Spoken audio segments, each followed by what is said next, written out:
বর্তমানে সমাজে অনেকেই আছেন যারা বিয়ে করে বিভিন্ন কারণে তা প্রকাশ করতে চান না। অনেকে মনে করেন ছেলে মেয়ে রাজি থাকলে এবং তারা কবুল বললেই বিয়ে হয়ে যায়। কেউ কেউ এর সাথে দ্বিমত পোষণ করেন। তাদের মতে বিয়ে গোপন রাখতে হলেও অবশ্যই বিয়েতে দুজন সাক্ষী লাগবে, তবে সাক্ষীদেরকে বিয়ে গোপন রাখতে অনুরোধ করা যাবে। এ নিয়ে সমাজে মতভেদের শেষ নেই।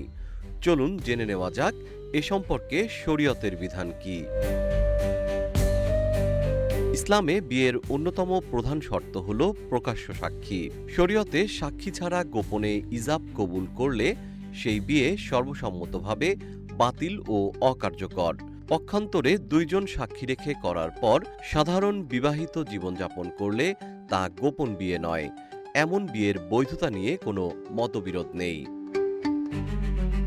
জীবন অবাক না করলে কে করবে? 28% মিল্ক ফ্যাটের অবাক করার সাথে ফ্রেশ মিল্ক পাউডার। জীবন অবাক করুক প্রতিদিন। তবে বিতর্ক বাধে তখনই যখন সাক্ষীদের উপস্থিতিতে বিয়ে হলেও তা কাউকে না জানানোর কড়া শর্ত বা অঙ্গীকার নেওয়া হয়। আল আজহারের সাবেক গ্র্যান্ড ইমাম শায়খ মাহমুদ শালতুত রাদিয়াল্লাহু তাআলা জানান, এ অবস্থাকে সবাই মাকরুহ বললেও এর বৈধতা নিয়ে দুটি মত রয়েছে। একদল ফকিহ মনে করেন দুজন সাক্ষী থাকলেই বিয়ে বৈধ হয়ে যায়, পরে গোপন রাখার অনুরোধে তা বাতিল হয় না। অন্য একদল ফকিহর মত হল বিয়ের খবর গোপন রাখার নির্দেশ বা সমঝোতা সাক্ষ্যের মূল উদ্দেশ্যই নষ্ট করে দেয়। বিয়েতে সাক্ষী রাখার আসল উদ্দেশ্যই হল বিয়ের খবর সর্বসম্মুখে ঘোষণা করা, যেন মানুষের অধিকার সুরক্ষিত হয়, সমাজে সন্দেহ সংশয় সৃষ্টি না হয় এবং হালাল হারামের পার্থক্য স্পষ্ট হয়ে যায়।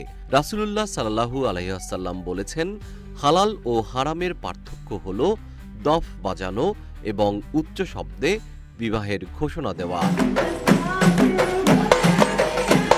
যে বিয়ে পাপাচারের মতো গোপনীয়তার ভাব বহন করে এবং বৈধতা ও অবৈধতার দোলাচলে দোলায়মান, একজন খাঁটি মুসলিমের উচিত তা থেকে পুরোপুরি দূরে থাকা।